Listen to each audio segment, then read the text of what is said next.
ஓம் ஆர்ஜவாதிகுணசம்யுக்தாய நமஹ.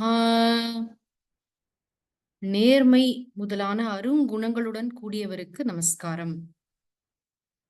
எண்ணம், சொல், செயல் இது மூன்றையும் நேர்கோட்டுல வச்சிருக்கிறதுக்கு தான் ஆர்ஜவம்னு பேரு. என்ன நினைக்கிறோமோ அதை தான் பேசுறோம், பேசுறதை தான் செய்யறது. ரொம்ப முக்கியமான ஒரு பண்பாக பகவத்கீதை முதலான சாஸ்திரங்கள்ல சொல்லப்பட்டிருக்கு. சுவாமிஜி போன்ற பெரியோர்களிடம் நாம் இதை பார்க்கிறோம். ஆர்ஜவம் அப்படின்னு சொல்லும்போது நேர்மை, உண்மையா இருக்கிறது, அது ஒரு ஆஸ்பெக்ட். இன்னொன்னு என்ன அப்படின்னா இன்டெலெக்சுவல் ஹானஸ்டி. இது ரொம்ப ரொம்ப முக்கியமான ஒரு விஷயம். சுவாமிஜி மாதிரி நிறைய சாஸ்திரம் படித்தவர்களுக்கு சில சமயங்கள்ல எங்கேயாவது வகுப்புகள்ல சொல்லும் பொழுது ஒரு சில விஷயங்களை மாற்றி சொல்வதற்கு வாய்ப்பு இருக்கு. அப்படி இருக்கும் பொழுது ஏதாவது ஒரு சின்னதா மாத்தி சொல்லிட்டாங்க அப்படின்னு சொன்னா கூட அடுத்த வகுப்பிலேயே நான் அப்படி சொல்லிட்டேன், அப்படி இல்ல, இப்படிதான் நீங்க புரிஞ்சுக்கணும்னு அதை சரி பண்ணுவார். அதை கிளாரிஃபை பண்றது, தெளிவுபடுத்துறது. நான் முன்னாடி சொன்னது தவறு, இப்ப சொல்றதுதான் கரெக்ட் அப்படின்னு சொல்றதுக்கு ரொம்ப ஒரு அறிவு நேர்மை வேணும். இன்டெலெக்சுவல் ஹானஸ்டி சுவாமிஜிட்ட பூர்ணமா இருந்தது.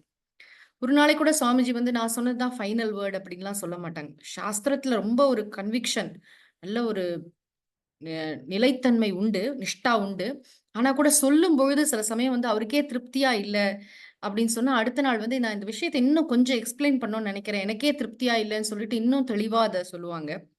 அது மட்டும் இல்லாம ஏதாவது இடத்துல மாத்தி சொல்லிட்டு அதை சரி பண்ணறதுக்கான அந்த ஒரு விழைவு, இவங்கெல்லாம் தப்பா நினைச்சுக்க மாட்டாங்களா, நம்ம போய் இப்படி சொல்லலாமா அப்படின்னு நினைக்கவே மாட்டார். விஷயம் ரொம்ப முக்கியம்.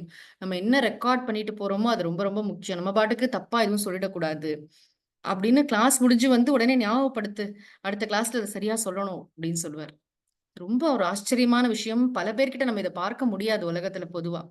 அதே மாதிரி உலகம் அப்படிங்கிறது ரொம்ப பெருசு. இதுல எத்தனையோ சாஸ்திரங்கள், எத்தனையோ பெரியவர்கள், எத்தனையோ சித்தாந்தங்கள், கொள்கைகள்லாம் இருக்கு. சில சமயம் ஏதாவது டிஸ்கஷன்ல பேசும்பொழுது இப்படிலாம் இருக்காது இல்லையா சுவாமிஜி அப்படின்னு நாங்கெல்லாம் கேட்டிருந்தா நம்ம எப்படி சொல்ல முடியும்? நமக்கு தெரியாது அப்படின்னு சொல்லாமே தவிர நம்ம எல்லாத்தையும் படிச்சு கரைச்சு குடிச்சிட்டோமா என்ன? நமக்கு தெரிஞ்ச அளவுல இல்ல. இந்த வார்த்தைகள கையாள்றதுல கூட நான் பார்த்த வரைக்கும் அப்படின்னு தான் சொல்வாரு எனக்கு எல்லாம் தெரியும் அப்படிங்கிற ஒரு இதுவே இருக்காது. ஆக சாஸ்திரம் ரொம்ப முக்கியம். அந்த சாஸ்திரத்துல இருக்கிற வார்த்தைகள சிதைத்து விடக்கூடாது. அதுக்கு பொருள் தெரிஞ்சுக்கும் போது ஆதிசங்கரர் எப்படி சொல்லியிருக்கார், சாயணாச்சாரியார் எப்படி சொல்லியிருக்கார், பரமார்த்தானந்த சுவாமிஜி எப்படி விளக்கம் சொல்லியிருக்காங்க, இதெல்லாம் பார்த்து சம்பிரதாயமாக நம்ம எப்படி அதை அழகா பொருள் புரிஞ்சுக்கணுமோ அப்படி அழகா கிளியரா சொல்லுவாங்களே தவிர, எனக்கா ஒண்ணு தோணித்து, அவருக்கு தோன்ற விஷயங்களையும் சொல்லுவார். அவருக்கு நிறைய விஷயங்கள் ஸ்புரிக்கும்.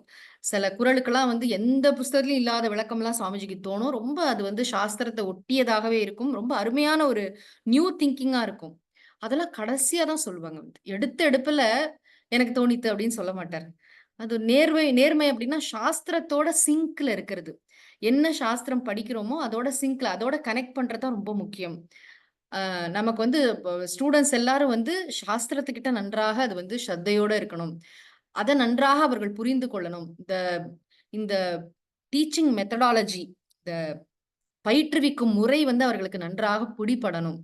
அது ரொம்ப கம்யூனிகேஷன் நன்றாக நடைபெற வேண்டும். பூரணமா நடக்கணும் அது ஏன்னா குரு சொல்றத சிஷ்யன் தவறாக புரிந்து கொள்ளக்கூடாது, மாற்றி புரிந்து கொள்ளக்கூடாது. அப்படிலாம் இல்லாம தெளிவாக புரிய வைக்கும் வரை கற்றுத் தருகின்ற அந்த ஒரு அதுக்கு அதுக்கு ஒரு ஹானஸ்டி இருக்கு அதுல ஏதோ நான் ஒண்ணு சொல்றேன்னா பூடகமா இருக்கு பாத்தீங்களா? நெறைய சாஸ்திரங்கள்ல, நெறைய பெரியோர்களோட வாக்கியங்கள்லாம் பார்க்கும்போது, ஒரு கான்டெக்ஸ்ட்ல சொன்ன விஷயமா இருக்கும்.